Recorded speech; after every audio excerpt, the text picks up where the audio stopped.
Like a hunted animal, she was hanging there. Rough cords pushed her ankles and wrists apart. Her clothing was ripped. Her face covered with perspiration, dust, and guilt. And the Dodge City midday sun scorched her skin till it appeared to be on the verge of blistering. Rosa Miller, who was only 22, had lost the ability to shout. Every time the rope stretched against her shoulders, only a dry whisper escaped her parched lips. She had been abandoned to suffer and break in the middle of the Kansas prairies. The lush summer grass was blown by a breeze. There was no mercy involved. With every breeze, the wooden A-frame supporting her creaked, almost mocking her weight. Her toes lingered above the floor. It seemed like every moment might be her last. Even though she hadn't spent the entire day there, spending a few hours in the sun felt almost eternal. Rose was aware that she might face consequences for robbing Sheriff Eli Thompson. She simply never thought that retribution would take this form. She anticipated being imprisoned in a cell, not put up as a warning to anyone who dared to violate Dodge City's laws. Her breath was shallow. Then there was the steady, plodding sound of hooves, with the sluggish cadence of a man who was unaware that he was cycling directly into another person's pain. He approached from behind the hills. Jim Blake emerged from the heat's shimmer. A late 40s rancher. A man accustomed to storms on land and in people's hearts, with a weathered face and serene gaze. His eyes were fixed on the figure hanging in the sun as he brought his horse to a halt. His eyes flickered with shock, rage, and then something much more subdued, like sympathy. He moved in closer. With what little strength she still had, Rose raised her head. She believed that he was here to complete the task that Sheriff Thompson had begun. Her voice wavered as if she were already half dead. "Don't do this," she muttered. Jim froze, not because of what she said, but rather because of the manner she said it, as though she had already come to terms with the fact that there was no mercy for someone like her. He grabbed the ropes. She winced. He continued. He examined every knot, bruise, and wound on her body. Jim Blake had a clear understanding of one thing at that precise moment. Nothing could excuse this girl, no matter what crime she had committed. His grip on his knife's handle tightened. There was silence from the plains. The sun's heat increased. Rose Miller was on the verge of death. A rancher she had never met made a decision that would permanently alter their lives. Will the law target Jim Blake after he kills her, erasing them both before the truth is revealed? In the sun, the knife flashed once. Jim Blake then severed the rope. Rose fell like a grain sack. Her weight crashed into his chest as he grabbed her midway. Air tore like fire into her lungs as she gulped. She was completely unsupported by her legs. She might have left by now if he had arrived 5 minutes later. Jim moved an arm behind her back. Another beneath her knees. For a girl her age, she was very light. He carried her away from that awful A-frame, lifting her as he would a wounded calf. Before he ever considered placing her on a horse, he put her down for a while in the shade of a scrubby tree, gave her water and gentle sips, and waited until her eyes could focus once more. When viewed up close, she appeared to be a fearful child with a stubborn jaw and eyes that wouldn't close, rather than a monster. Her mouth quivered. "I stole from him," she said. "From Sheriff Thompson. I entered his office and unlocked his safe. Stole his money." Jim was silent for a while. She was a thief because her confession stuck in his stomach like a stone. Regarding that part, the sheriff had not misled. After carefully placing her in the saddle, he swung up behind her to keep her from falling. She leaned her head on his shoulders. The horse began to move. Every shiver that went through her was palpable to him. Jim said, "You know he had every right to put you in a cell." "A cell?" she replied in a harsh voice. "Not a rope in the middle of the prairie." He was silenced for a considerable amount of time after that. The Arkansas River shimmered next to them as they followed it. Jim's thoughts were racing, but he kept his eyes on the trail. He was respectful to the law. Without it, this land became untamed. However, what he had just witnessed didn't seem like the law. It seemed like cruelty disguised as fairness. By the time they arrived at his ranch's low hills, the sun was setting. The little house appeared. One chimney, one porch. Lazy smoke curling from the top. Rose was taken inside by Jim, who placed her on his own bed that he started wiping the rope burns on her wrists after filling a basin with water and tearing an old shirt into pieces. She flinched but did not retreat. At last, he responded, "Tomorrow I will take you in. You stole. You answer for that." But inside a courtroom, not hanging like a trophy, Rose gazed up at the ceiling. Something else was applying pressure behind her eyes. Something more sinister than straightforward thievery. However, she swallowed it. Why would she tell this man that she had witnessed Sheriff Thompson do something more worse than anything she had ever done? For this evening, she would simply be a fortunate thief. Jim would simply be a rancher unable to overcome hardship. The Kansas sky outside turned gold and red. A lone rider in the distance began inquiring about the girl who had vanished from his rope.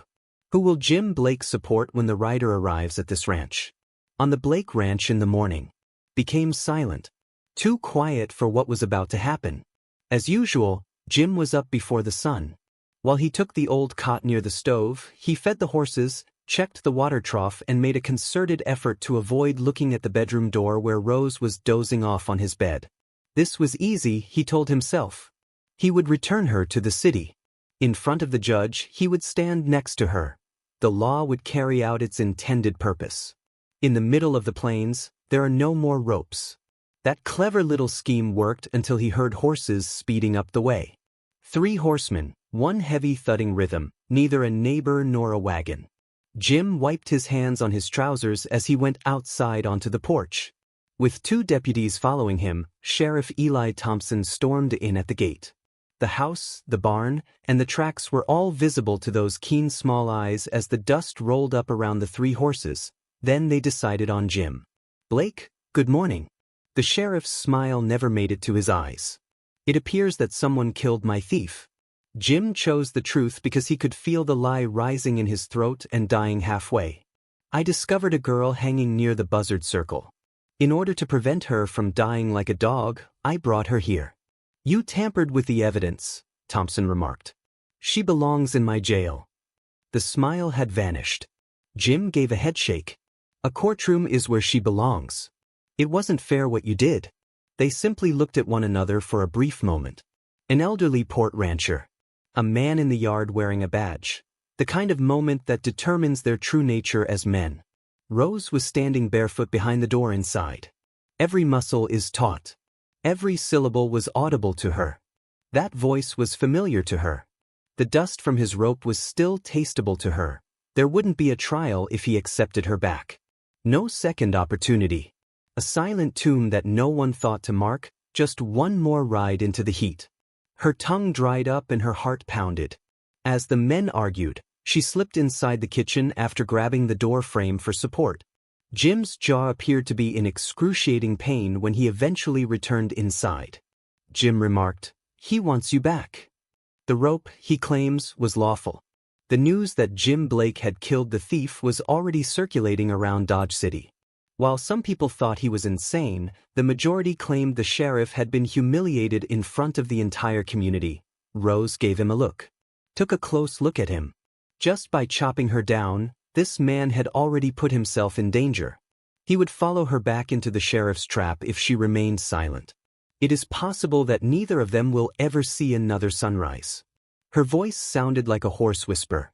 "I did steal, Jim, but it was the wrong thing. I stole money that wasn't rightfully his, and I witnessed what he did to the man who owned it." Jim gazed at her. "Rose, what were you looking for?" Her entire body trembled as she inhaled. Because neither of them would be able to go back once she responded to that question. Please click subscribe so you don't miss what happens next as we follow Jim and Rose down this dark path. Take a sip of your tea or coffee while you're here, and let me know in the comments what time it is and where you're listening. When Rose responded, she avoided looking at Jim. She gazed at the worn wood floor as if the truth were inscribed on it. She said, "I was cleaning the office, late." With her hands knotted in her skirt, the sheriff believed that I had returned home. She said, "I heard a man come in." "Not the army." Just a trail-worn fellow in a dusty coat with a Wells Fargo badge on his vest. On his shoulder was a leather purse. They quarreled over money, money that was meant to ride the rails but never did. Jim remained silent. His own heartbeat was audible to him. "I heard the gunfire after that," Rose muttered. "Only one." The messenger fell to the ground. The sheriff appeared to be indifferent to the smoke emanating from his handgun. She forcefully swallowed. He covered the body with a tarp, put it on a wagon, and drove past the final residences near a cutbank on the Arkansas River, a place where people rarely go these days. He ended up with the leather bag in his safe. "I stole from the same bag. I believed that I was simply robbing a rapacious man. As it happens, I stole from a grave." The room fell silent. In his life, Jim had witnessed evil men. Thieves, bats, drifters, and cattle. However, a policeman would kill a messenger for cash and then hang a girl to hide it. "That's the difference," Rose remarked. "He will return with a rope and a story if we stay here. And only one of those statements will be accurate." After rubbing his face, Jim turned to face the glass where the sheriff had written. "Fort Dodge," he muttered. "The railway guys are known to the soldiers there. If a Wells Fargo bag disappears and the sheriff doesn't have their ear, they will be concerned." They were in the saddle by dusk. Jim helped Rose stand in front of him, slipped the pilfered money beneath his coat, and tied a little bedroll behind his horse. Her voice was steady, yet she continued to move as if each step ached. "There is no turning back once we take this action," she stated. "As soon as I cut you down, there was no turning back." He responded. Once more, they trailed the Arkansas River. This time, it was a strenuous, frantic run rather than a stroll. Sheriff Thompson observed two small figures riding west with dust swirling up behind them on the ridge close to Blake Ranch. As they awaited his word, his two deputies moved in their saddles. He didn't need a spyglass to see that his rope antics were over if they arrived to the fort. His entire life had come to an end. He gestured for one constable to accompany him while the other circled back to hide their footprints, and he spurred his horse till it roared. One rancher and one very knowledgeable girl were being pursued by 3 weapons. Jim and Rose noticed the first lanterns of Fort Dodge in the distance as night fell. Behind them, hoofbeats thundered closer. "What do you think will happen on that dark road if the troops at that gate trust the sheriff before they believe an old rancher and a thief?" A sentry with a rifle moved forward at the fort's edge. He yelled at them to halt. The horse skidded as Jim hauled so hard in the rain. Rose nearly fell off the saddle. Who they were didn't matter to the sentry. He was concerned that 3 motorcyclists were making noise at his gate and that it was getting close to nightfall. A heartbeat later, Sheriff Thompson arrived, followed by 2 officers, their horses lathered with perspiration, his badge catching the last of the daylight. At that moment, everyone began to speak. The sheriff was displaying his badge. Jim raised his empty hands. "Rose is barely clinging to the saddle horn. What a good soldier does is what the sentinel did." He closed the gate. He took them apart. He also dispatched an officer. "She is a thief." The sheriff lost his temper. "She is being concealed by the elderly man. In order to avoid city justice, I am come to bring her back." That might have worked on another day. However, Jim Blake had not traveled this far to remain silent. With his knees trembling and his lungs burning, he slid off the horse and retrieved the bulky leather paybag from beneath his coat. He threw it at the soldier's feet. Jim remarked, "That's money from Wells Fargo." Their rider was never able to reach the rails. She understood why. Everybody looked at Rose. She could have said nothing. Had she fallen back into the shadows, her opportunity would have been lost. Rather, she got off the saddle and stood next to Jim. Her voice trembled, yet it remained intact. She informed them about the Wells Fargo man falling to the ground, the gunshot in the office, and the body being transported out of town beneath a tarp towards a desolate riverbank. The policemen refrained from making snap decisions. They took papers. Names were recorded. To find out if a messenger had vanished on that road, a telegraph was dispatched down the line. Jim and Rose were confined to the fort for the next few days, not as inmates, but also not quite free. They repeatedly responded to the same questions. The narrative remained unchanged. The captain dispatched 10 men to Dodge City with Jim and Rose riding along under escort after learning that a Wells Fargo rider and his money had disappeared weeks before. Such men do not forget the deceased. Rifles were raised, faces hardened. The sheriff was gazing down barrels that were not on his side for the first time in a long time. Along with a federal man from the fort and a small group of troops, they rode back to Dodge City. Along a solitary cut bank on the Arkansas River, they dug where Rose had instructed. They discovered pieces of cloth, bones, and a tiny metal tag bearing the express business symbol that corresponded to a missing rider. The following morning, Eli Thompson was not taken to the gallows. After being detained, he was transported east under guard. A few months later, he confronted a judge who owed him no favors in a Topeka courtroom. Jim and Rose, on the other hand, traveled home as two individuals who would pass through the same fire and emerge unharmed, rather than as outlaws and captors. In order to repay what she had stolen and a little extra, Rose worked at the Blake Ranch. Instead of using ropes as a form of punishment, she learned how to tie them for colts. She and Jim spent quiet evenings sitting on the porch, watching the Kansas sky turn from gold to purple. They didn't talk much and needed even less. Perhaps that is the story's true core. Sometimes the only reason justice is served is when one obstinate person refuses to turn away from the suffering of another. Sometimes the only person with the courage to speak the truth is the one everyone labels as a thief. Would you have killed Rose if you had cycled past the lonely body that day, knowing that problems would follow you? Have you ever witnessed something improper and had to choose between being silent and speaking up? Please give this story a like so that more people can find it. To ensure that you don't miss our next trip into the Old West, hit subscribe. Before you leave, get yourself another cup of tea or coffee and let me know in the comments what time it is and where you are listening.